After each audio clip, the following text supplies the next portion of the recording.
everyone, welcome to another episode of Art Cast. Today's episode will be about the phenomenon of abstract expressionism. Abstract Expressionism is a phenomenon in art that has permanently entered history.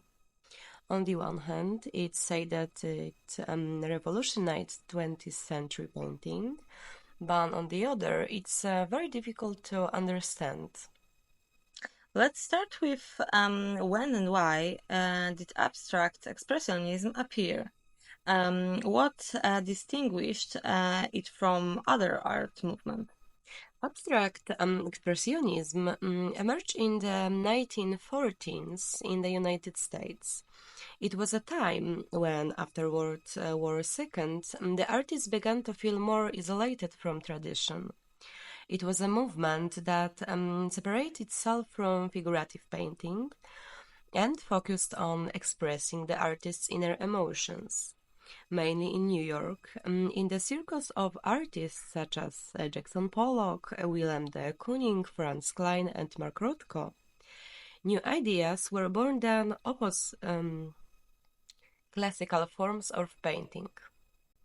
Before abstract expressionism, surrealism and Dadaism dominated, and they also tried to break away from traditional forms.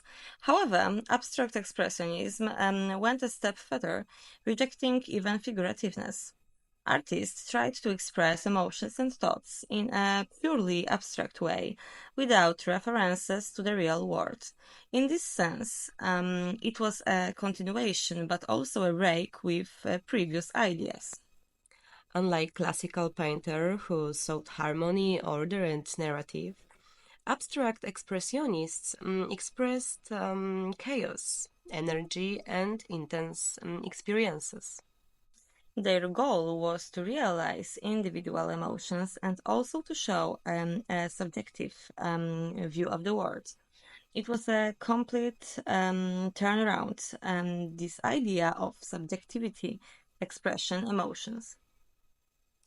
Painting became a tool for expressing personal experiences, not for presenting the real world.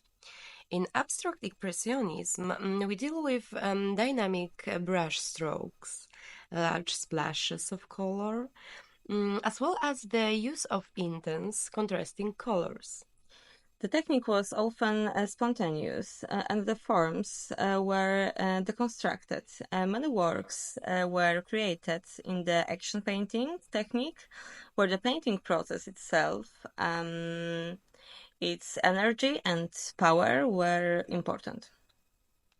Of course, action painting is a technique that was developed the most by Jackson Pollock.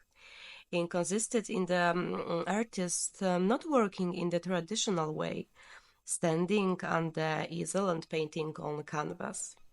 Pollock poured paint directly onto the surface, or even throw it onto the canvas, creating the effect of movement and chaos. The paint was often splattered on a large surface, and the artist used his body, moving around the canvas, creating a work of art in complete freedom, without planning it in advance. It was a creative act in which intuition, emotions, and not the intended effect mattered.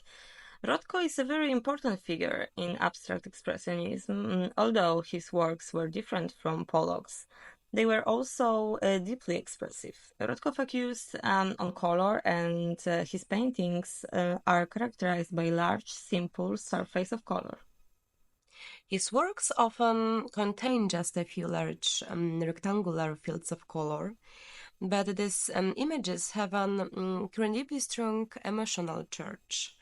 Rothko wanted his works to evoke strong feelings in the viewer, not just looking at the image, but experiencing it. His images are like an invitation to reflect on the human condition, on spirituality. So, Pollock was dominated by energy and Rothko by emotional depth and contemplation. Color was one of the most important elements in this movement.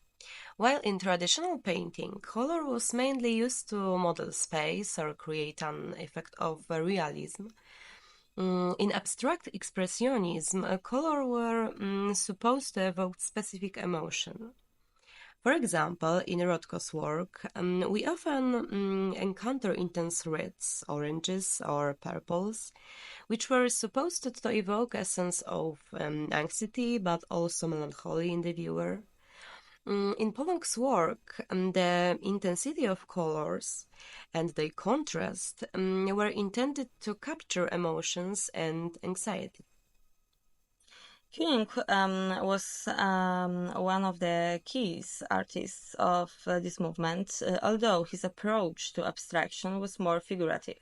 His paintings often depict deformed figures and faces, which was, on the one hand, an attempt to express fears and anxieties, and on the other, a form of liberation from the tradition of figurative painting. His works, although abstract, still contained recognizable elements, for example, fragments of faces or bodies that were transformed into dynamic forms. Abstract expressionism were really diverse in terms of style, even though all of these works has a common goal to express emotions and inner experiences. It was an extremely controversial movement. On the one hand, abstract expressionism gained a lot of popularity in art circles, and artists like Pollock and Rothko became icons. On the other hand, many people considered these works unclear, even untalented. During the Cold War, American art, dominated by abstract expressionism, was seen as a symbol of freedom. In the context of the Cold War, abstract expressionism became a kind of symbolic movement. It was a manifesto of creative freedom in opposition to totalitarian art. The United States wanted to show the world that their artistic culture was free, open to individualism, to diversity. And in this sense, abstract expressionism also became a political form representing American values. It's very interesting how abstract expressionism gained not only artistic but also political significance in the context of the Cold War. Since we've mentioned important artists, I'd like to hear more about other artists who were part of this movement. Of course, apart from Pollock, Rothko, and de Kooning, it is worth mentioning a few other artists who played a key role in this movement. First of all, Franz Klein, whose paintings are distinguished by their huge, energetic brushstrokes. Klein was one of the first to completely reduce the forms in his paintings to pure abstractions based on contrasting black and white. His works can be treated almost as energetic sketches, and his style, based on movement and expression, became characteristic of the movement. Although Klein was associated with abstract expressionism, his approach was simpler in terms of form, but also more intense in its message. It is in this austerity that his strength lies. As for other artists, it is worth mentioning Bernard Newman, who was very closely associated with Rothko and whose style was also based on simplicity and minimalism. Human, like Rothko, used large uniform strips of color, which were intended to evoke deep emotions and encourage contemplation. Yes, Newman was one of the pioneers who moved towards minimalism, and his closed spaces, as he called them, are very characteristic. You also talked about how these paintings were supposed to affect the viewer. Returning to Pollock for a moment, Pollock had a unique approach to paints and materials. He used oil paints, acrylic paints, and industrial enamels, which gave the painting a specific, intensive look. What's more, he used the drip painting technique, which means painting by dripping or pouring paint directly onto the surface on the canvas. It was a real action. The artists wanted the painting process to be just as important as a final effect. The canvas became a space in which the artist not only painted but also danced, expressive his own emotions and inner chaos. It's amazing how this technique combined art and physical movement. Rothko used thin layers of paint, which he applied to the canvas in a way that made the color seems to radiate from the interior of the painting. His goal was to create a space where the viewer could experience an inner intensity and feel a deep emotional connection to the work.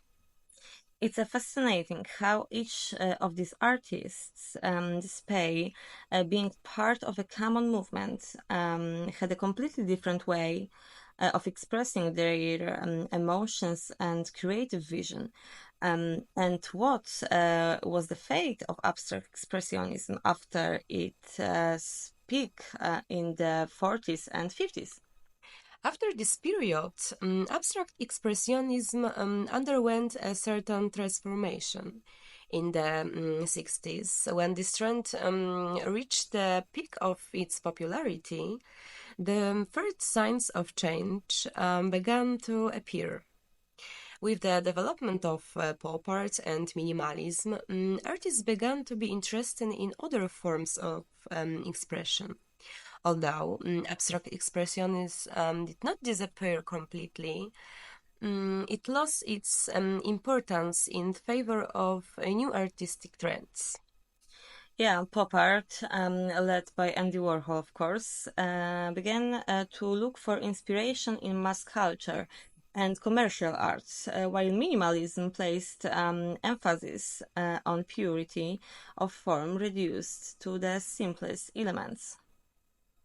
Although abstract expressionism has lost its importance as a dominant movement, its influence was enormous. Painters of the second half of the 20th century, such as Frank Stella, Ellsworth Kelly, and Robert Rauschenberg, drew inspiration from it in terms of the use of color, form, and matter.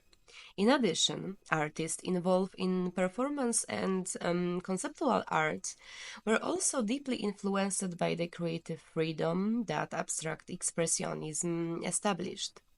In fact, many of the later trends in contemporary art have their roots in what his movement developed, especially in the context of the artist's liberation from traditional form and styles.